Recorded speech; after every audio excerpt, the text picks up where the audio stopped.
हम मीनू झा गोर लगै छी समस्त मिथिलावासी के। एकटा बेटी विवाह गीत लऽ कऽ उपस्थित छी। कोशिश करै छी सब गोटे के नीक लागे। धन्यवाद। जय मिथिला, जय मैथिली। खाने बाबा सुतल, खाने बाबा जागल,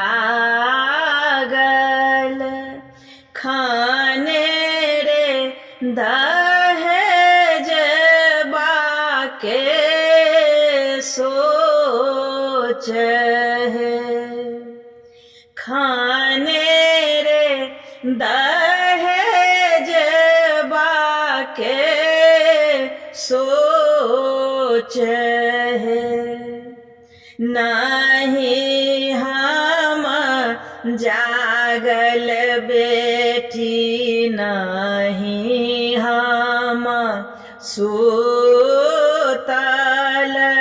नहीं रे दहेज बाके सोच है, नहीं रे दहेज बाके सोच है।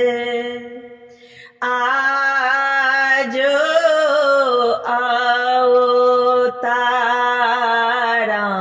रामचंद्र जमैया, दुआर क्षमा क्षमा होई है।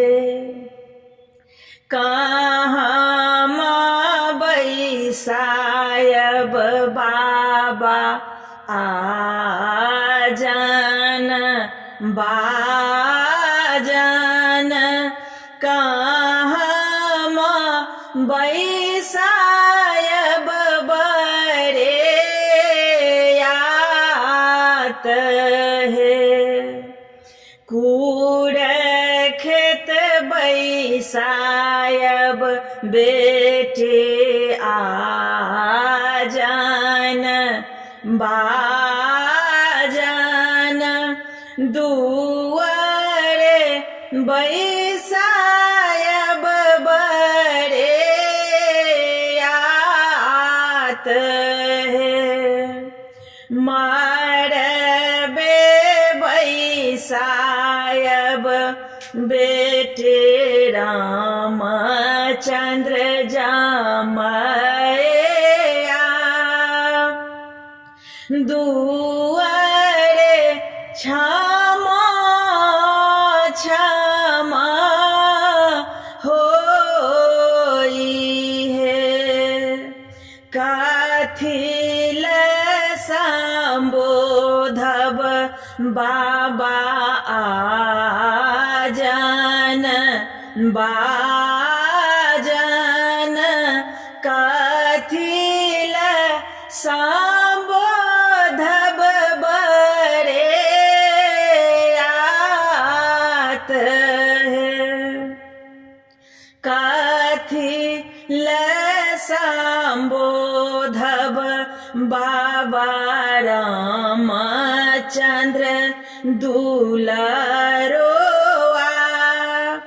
दुआर क्षमा क्षमा होई है। टाकल संबोधब